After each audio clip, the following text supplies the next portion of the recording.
Welcome to Ham Nation. Gordo here, WB6NOA. Bob is taking a quick break doing a concert gig, and he'll be back next week. And we have an exciting program for you tonight. And just wait till you see all the stuff that's going to go on. And for our listeners only, you're going to hear more great radio sounds than you would believe.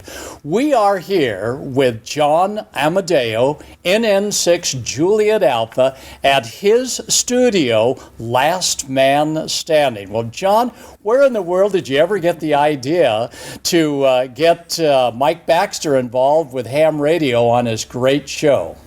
Well, thanks, Gordo. This is a lot of fun for us. When I first met Tim and we started talking about the show and his character, he's a bit of a survivalist and a hunter, camper, fisher. And I said, what about radio? And he said, oh, yeah, ham radio. My character would be a ham radio operator. So I had that in my past, and I reached back into my past and said, well, if we're going to put ham radio equipment on the set, perhaps we could make it real and make it practical, make it work. So we did that. We had, through the good graces of Ray Novak at ICOM, we got a little ham radio gear out here that was real. And Mick Swartek over at Comet sent us an antenna, and Bob Heil sent us a wonderful Heil microphone, hooked it all up, turned it all on, and showed it to Tim. And Tim, of course, a big smile on his face. He was very happy about that. And we found that since we have about, I think now we have 12 hams on the show. 12 Wow. people have gotten their ham licenses. Technical people, but also my office staff. Not that they were coerced or anything, but they've got their licenses. In any case, because we had the gear and the gear worked, and we had all these ham radio operators, we thought, well, then why not use the stuff? So we started creating radio events live from our stage. This is the biggest and most important one to me because you're here tonight. It's so good. And we're live on Ham Nation, which is a show that I watch and watched long before Mike Baxter was born or thought of. Yeah, I went to the ARRL, and I had the ARRL guys, mostly Alan Pitts, who helped me with the call sign. It was a little hard thing to put a call sign on the air that is not real. This is a fictitious call sign, KE0XTT. It's fictitious, so we can use it. It's clear for the use on the air. And created this station that you see behind me. A lot of people's QSL cards are up there. We created a program where if you send us a QSL card, Tim Allen will sign it, not as Mike Baxter, but as Tim Allen, and we return a Tim Allen signed Mike Baxter QSL card. We've had a pretty good response. We're probably at about 1,500 QSL cards right now. Oh, wow. Yeah, it's been good. And maybe we'll get a few more tonight from this broadcast. I don't know. So far it's been a lot of fun. It's been a lot of fun for me personally. It's been a lot of fun for the crew that are ham radio operators. I think a few non-hams have gotten their license because of the radio aspect of the show. I think the viewing public, especially the Ham Nation audience, has tuned into our ham theme, and they seem to really, really like it. Well, that's great. Well, John, thank you so much for letting us do our Ham Nation podcast tonight here at the stage. And, oh my gosh, look who's there. Ray Novak just wandered in off the street. Ray is the one that came up with this great equipment. Now, Ray, what a deal to get all this radio gear in here live and not actually cause interference to the rest of their electronics. What have we got for antennas? Dummy loads. No, we don't. No. They make some good stations. No, we've got a Comet dipole upstairs that's on a rotor to get some of the low bands, and then also a GP1 for their VHF and UHF stuff. And that's how we're accessing the wind system today from this live stage. Well, Ray, we appreciate all the hard work that N9JA that you put in on this, and how exciting to have ham radio featured on this show, huh? Oh, most definitely, and just to get the word out there of what great hobby this is, it's going to be beneficial for everybody in the hobby. It is. Well, thank you, Ray, so much for making all this great radio equipment happening. And in the background is Julian Frost, N3JF. Now, Julian is the one that's been making all the wiring here happening. Well, he's had some help from the supervising engineer, Tim, November 6, Quebec, Juliet. But Julian, N3JF, a labyrinth of wires, and it all works, huh? Yeah, amazing. Truly amazing. A few headaches to begin with, but boy, it's worth it in the end. You wouldn't see, I mean, it looks good just like it does on TV, but here we have lights, we have computers, we have sound equipment, we have mixers. Tim, N6QJ loaned me this so that it's a frequency monitor there so that we can spectrum analyzer. Spectrum analyzer, look at this. Hey, Ham Bones, would you like to have that? This is going to be great, huh? A portable spectrum analyzer. Oh, sorry about that. You. It's actually. Hold on there, Julian. Here comes Tim to take back his. Sorry, Tim. Sorry, I need my toys too. Sorry about that. Tim, take a seat, man. No, wait. Now, Tim, what do you spectrum analyze here at the Mike Baxter stage? What are you looking for on that spectrum analyzer? This one, I'm just looking for the radio mics to make sure that they aren't going to jam anything. Okay. Make sure that the little wireless lobs and stuff don't interfere with any of the other shows that we have here on the lot. Wow. And how big is this entire lot that you're in charge of for the radio wise, it's a 44-acre lot. 44 acres of radio land. Yeah. Well, we appreciate you letting us into the studio tonight, letting us have this nice equipment. Well, all right. Anyway, from all of us at Ham Nation, thanks so much, Tim, for joining us. Thanks, Tim. And they're going to be fighting for that portable multi-$1,000 spectrum analyzer. By the way, for our Ham Nation viewers and listeners, when you send in your QSL card for Mike Baxter, KA0 X-Ray Tango Tango's card, be sure you send along a self-addressed stamped envelope, and that'll speed up the process, because as you can tell, they've got a lot of cards, and these have already been taken care of, but there's an equal stack just as large. Well, tonight is very special in that this broadcast, a Ham Nation, is going all over the world, not only as a Ham Nation broadcast, but via the WIN system. And the WIN system with Susan and Shorty is going to do a demo just to see how many folks are live on the WIN system. So Shorty, K6JSI, and Susan, K6SLS, I think I got that right. I'm going to turn it over to you, and you've got about 15 minutes to, as a challenge, let's bring in the world on the WIN system. Shorty, over to you, and then we'll turn it over, and we'll go back to George. Well, Susan and Shorty, thank you so much. That was one heck of a demonstration. And let me tell you, with just a handheld, able to work the world. That slight delay when he unkeyed and before they started to talk was the ARRL connection. But heck, what's a second or two when you're on a handheld talking all the way around the world? And coming from not quite all the way around the world with the American Radio Relay League that is so responsible for a lot of this setup that we have here is Marty Wall, N6VI, Southwestern Division Vice Director. Well, Marty, thanks for stopping in, and thanks to the ARRL for helping us get this station rolling. Marty? Well, thank you, Gordon. Good evening. It's good to see you, and good evening to the Ham Nation audience. Very good. And was it a tough job to get this great call sign, fictitious as it is, for Last Man Standing? I've never tried that myself, but the folks at headquarters are very good at things like that when something needs doing, and I'm glad they were able to assist. Well, the American Radio Relay League constantly assists in so many matters, and we are so grateful that they're a part of Ham Radio and is constantly watching over our airways. Is that right? Well, indeed. The ARRL actually, in 2014, turns 100 years old. Wow. It is by far the largest and oldest of the amateur radio organizations around the world. Isn't that something? Well, we certainly encourage all of our Ham Nation listeners to be a member of the American Radio Relay League, get that monthly QST magazine, get access to ham radio equipment insurance, so when you amass all this gear, it's insured. Indeed. Well, Gordon, I might mention, you referred to the magazine coming up within just a few months. In fact, I've been beta testing it already. Something that may be of particular interest to our audience on Ham Nation, and that is an electronic version of QST. Oh, wow. They've started digitizing the issues with January, and approximately June, every member, as part of their regular benefit, will have the ability to read online and download the entire QSD issue with a function that looks just like a magazine on your screen. You flip the pages, you hear the paper going if you want to. Oh, that is good news. Well, for our Ham Nation viewers that are tuned into computers, that'll be a great benefit to them. And thank you so much, Marty. We've got to go to Newsline, and I believe we have Don Wilbanks that's going to give us the latest news, and then we're going to roll over to Amanda, and then Leo Laporte's got something very special for us. So back to the studio and over to Don with Newsline.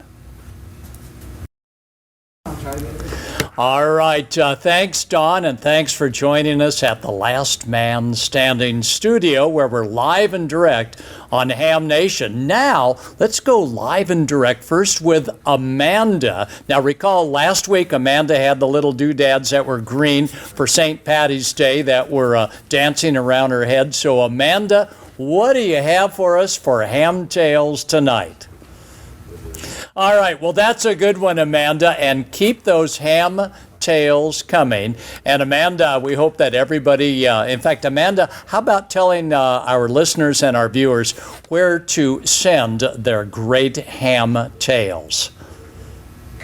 All right. Well, everyone, Amanda, on the stage here at Last Man Standing gives you a warm welcome from sunny Southern California. And yes, ham radio plays a very important part in tornado watches and mitigating some of the comms that get messed up when the big one hits and providing communications when others are down.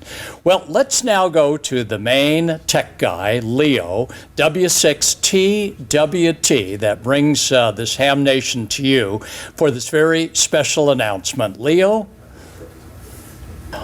All right. Well, thank you, Leo. That was terrific. Audible.com, 100,000 books.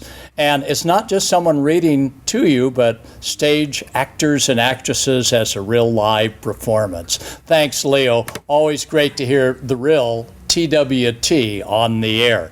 Now, let's go out to Cheryl and see what's new with Cheryl. But we have a question first, Cheryl. Cheryl, we had many in the chat room last week say that the map behind you was upside down. Is that right, Cheryl? No, the Gordo books have not yet risen to that stature, but maybe if I get a deep voice like Leo, I'll be able to maybe bluff my way through. But nope, still got to get them through the regular ham channels. Okay, well, that's such a good question. Let me go to Ray. Ray, what do you think? I don't think D-Star's a threat to that. Do you? What do you think? Well, I bet many years ago when the guys came up with CW, the Spark Gap guys went, oh, that darn CW is just going to ruin the ham bands. And I'm not old enough to have heard it happen for AM and single sideband, but it's going to be just another mode. People are going to support and enjoy whatever they want to do, and it's all just in fun. Absolutely. And for emergency comms that Amanda and Cheryl have been talking about, boy, let me tell you, D-Star really makes a difference, huh? It's one of the tools that you can use for emergency communications, for voice or data, simplex, through the repeater, through the internet. It just really depends on how you want to use it. And, you know, the radios do analog as well, so you don't have to just do D-Star all the time, right? No, not at all. Great. Well, thanks, Ray, for... Oh, I guess I better get this back to you. You've got one. I sure do.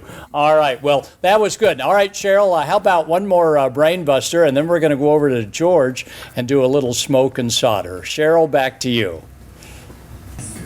Well, what I do is when I'm traveling, in fact, next weekend, not this coming one, but weekend after this coming weekend, we'll be at the AES store in Milwaukee. Is that right? Yeah, Milwaukee, Wisconsin. And I usually just give my call sign and I just say the state. Sometimes I don't even remember what number district I'm in, so I'll just say Portable, Milwaukee. Portable, New York. Now, for those going overseas, we recommend first work with the American Radio Relay League because they've got a staff person that can assist you in coming up with the right paperwork so you can use your equipment overseas. And I usually say my call sign, portable, and then that country's prefix. And but be sure that you go with what the ARRL recommends when we're operating in a foreign country. But here locally, I always enjoy just saying the fair, fine state that I'm in. WB6NOA Portable, Southern California. Back to you, Cheryl. Oh, I think everybody should have one of these great 9100s, right, Ray? Or what do you recommend for someone wanting to start out with D-Star? It really depends on what they have in their area. If they're lucky enough to have a D-Star repeater that's in the area, find out what frequency. There's some that are 2 meters, 440. I know Julian a few weeks ago unveiled his ID31. Oh, I love that. Here we go. My baby. This is my baby right here. No, you can't have it. Or you could do with one of the ICOM radios, or there's a lot of people that get involved using a DV dongle, where you don't have to get on the radio, but you could just listen to what's going on, get active with it, and then look at the various other alternatives that you could do to a radio. Oh, there you go. Well, Cheryl, those were some great questions from the chat room. I'll let you say goodbye, and then we're going to go over to George and see what he's smoking with his solder today. Cheryl, back to you for a final. Roger that. And Bob Heil, our main host here at Ham Nation, will also be there as well. Well, now let's go to George. And George, what are you brewing up today in your smoke and solder ham shack? George? All right. Well, thank you, George. And from the set of Last Man Standing, look at all these great QSL cards. And I know yours is up there. We got Bob's QSL card up there. And ham radio operators, again, when you send in for the KA0X TT, and that look that up on QRZ for the address to send in your card. Be sure and include a self-address stamped envelope. Well, we've had a big day here, and I'm going to invite all of those that make the Tim Allen, alias Mike Baxter, actually the other way around, Last Man Standing show, such a success, to come on in and get behind here for any last minute. They're just messing with me, folks. Hey, Gordo. Yeah. Wow, hey, look what I found. Look what I found, man. Oh, wow. Man. Catch him. They're making off with the probably $5,000 to $10,000 Spectrum Analyzer. Say bye. And, say bye-bye. And Marty's got it. So you never know what's going to happen on the set of Last Man Standing. So let me see which of the girls may still be up for a final goodbye. We've got about 6 minutes. Bob is on tour. George, that was a great presentation. You let no smoke out of the frequency counter, so that was a success. The stage crew, as well as John Amodeo, NN6JA, who is the manager of the entire operation tonight, and he is the one that is making this show happen. They're all out there fighting over that great Spectrum Analyzer. So let me see if we still have Cheryl with us for a final goodbye. And yes, Cheryl, over to you for a final. You've got about a minute. All right. Well, thanks so much, Cheryl. And George, go right ahead. George, over to you. You do, and that'll be a great addition. Now, Julian is beaming up at the antenna that helped us make some of these contacts, not only tonight, but here at the Last Man Standing stage. And boy, what a great deal to be able to have all this gear live. But you know, what a special night. Susan and Shorty, to be able to pull off what your team members pulled off as a demonstration, not only around the country, but around the world, one after another, just using a handheld transceiver. we were very impressed. So I encourage all of you, if you've not seen or read about the WIN system, take a look, winsystem.org. This is the love of Susan and Shorty. Believe me, they're not making a cent. They're probably spending a lot more money than we even think about just keeping all of these hundreds of repeaters and repeater operators humming with a great interconnect. So thanks so much, Susan and Shorty, for showing us that as a brand new ham, you can literally work the world on a handheld as a member of the WIN system. So from Ham Nation, from the studio here at Last Man Standing, we'd like to thank you all for tuning in. I'd like to thank Tim Allen, that is Mike Baxter, for this wonderful shirt that I'm wearing tonight, and very 73 to all of you. This is Gordo, WB6NOA, from the studio at Last Man Standing, and we're going to go ahead and tune into the WIN system right now. 73. Mail me, if that makes sense, regular mail by U.S., and I will be happy to send you a QSL card. Thank you, Gordo.